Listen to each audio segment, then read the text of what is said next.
Hey everyone, it's Sean with Families Creating Financial Freedom. Today's topic is going to be the 5 steps to financial freedom. So, let's talk realistically. Money is such an obstacle for so many families and is the deciding factor around so many decisions that we make in life. I mean, for some people, it's do you eat steak or do you eat beans? For some people, they're a little bit more blessed. It's do we eat steak in or do we eat steak out? But I can tell you today, with the rising cost of living and stagnant income, more and more people are having to decide, are we going to eat it all? Which meal are we going to eat? Do we feed the kids and we don't eat? That's just absolutely no way to live. It's certainly not a way that I want you to live. And that's why I created Families Creating Financial Freedom, is for us to go through and create a plan to eliminate debt and to help you experience life without having to make your decisions focused around money. So, the thing for you is, what is financial freedom for you? So let's break down the 5 steps for financial freedom. First of all, very important, you have to define your personal financial goals. What does financial freedom look like for you?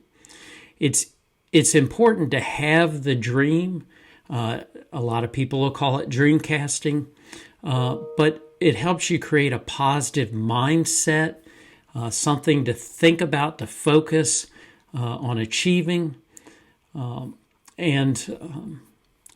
remember back in my previous career, I worked with a couple of people that had achieved financial freedom, and part of it for them was they had passed the milestone where they could retire fully and receive their pension, but they stuck around. And I remember one of them saying, "Larry, what you were able to retire 2 years ago, man. Why are you sticking around?" And he said, "Sean, when you no longer have to worry about it, it suddenly becomes fun." For these guys, they enjoyed what they did. They just didn't like worrying about the paycheck. And I mentioned you'll read, if you look at the website that we have, in the narrative about me, that I was a police officer and my paycheck just barely paid the bills, and I had to rely on overtime to get by. That is no way to live. And so I'm very grateful every day that I got off that train and that I'm in a position where I experience financial freedom. And like I said, it's something I want for you. But it's important that you sit down. If you're married, you have a significant other, that the two of you sit down and define your financial goals, that you dream. What does it look like? Does it involve travel? Does it involve staying at home? Does it involve exploring more hobbies, more time together? Whatever that is, write it down, include it, and keep that where you can easily take a look at it and review it. Number 2, you need to create and maintain a workable budget. I'm going to do another video where we're going to talk about doing a budget and how you not only initially define it, but then track it for a couple of months to make sure that it's realistic and adjust it so that you have this roadmap to success. If you don't, how do you know what you have to spend if you don't track your budget? It's very easy to spend more than you have and contribute to adding debt versus erasing debt. I look back and I remember many, many years ago, back when I was a police officer, one January, running out and buying a new TV for our bedroom because I didn't want to fight with our kids over who got to watch what show in our main room. And I was determined I was going to be able to enjoy what I wanted to enjoy for a change. And my wife reminds me that that was a poorly timed purchase. Well, I don't do that anymore, but it helps to have a budget and know how your money is allocated. Next, number 3, organize your debts. We're in yet another video. We're going to begin working through how you organize, structure, and some different systems to pay off your debt. That'll be an interesting video, one that's very purposeful. In doing this, if you haven't, go over to my website and click on my free debt organizer.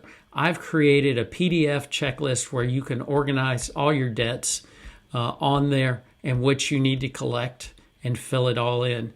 Do that, access that, and hang on to it, because in other videos, you're going to need to refer to it. But it's important to know what debts you have, who they're with, their interest rate, the payment, when maybe teaser rates run out, things like that. Very important to know your debts. How can you know, when your end goal is going to be reached if you don't know how you're going to get there? So, next thing, let's talk about the importance of emergency savings. This is where a lot of people get in trouble. They live paycheck to paycheck. We're going to work on eliminating the debts, but you also have to have an emergency fund. How much emergency fund should it be? I tell my clients that ideally you should have 6 months saved up. Now, very, very few Americans have 6 months of savings. And what's 6 months of savings? That's what does it take to live your life, to pay your bills, provide groceries, do all those things that you deem part of your necessary life. So if something happened, you'd have 6 months to figure it out before you needed to worry. That's critical.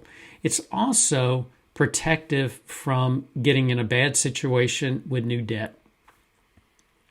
I strongly believe people are in a position to be taken advantage of when things happen. When the roof leaks, when the AC goes out, when something happens with the car and you don't have emergency funds, where do you go? You end up going to a revolving credit at a higher interest rate. So that's very important to have that emergency fund so you don't have to worry. So we're going to talk about an emergency fund in another video. How, where, what. Also, then lastly, as your debts go down and your emergency fund grows, we want to make sure that you have all the proper financial mechanisms to begin building wealth. Okay, what do you do with new money? Where should it be allocated? What are the goals? Short-term, long-term, retirement, any other concerns? You have to look at yourself as the ATM for your household. If the ATM disappeared, how would the family function? That's relates to life insurance and disability insurance. Critical in your planning. Again, I haven't said it before, failing to plan is planning to fail. And so it's critical, A, that you have a financial plan, that you have a budget, that you know your debts, and you have a strategy for getting rid of them and beginning to build your wealth. Those are critical to financial freedom. So I feel like I've covered a lot in a short amount of time. We're going to break these down over other videos, but I hope it was beneficial. Again, click the link to my website, download the free debt organizer, start using it so you can access it in another video. If it's confusing, on that website, I have a link where you can sign up for a one-on-one consultation with me. I'm working on my book that should be published before too much longer and added where you can go through that.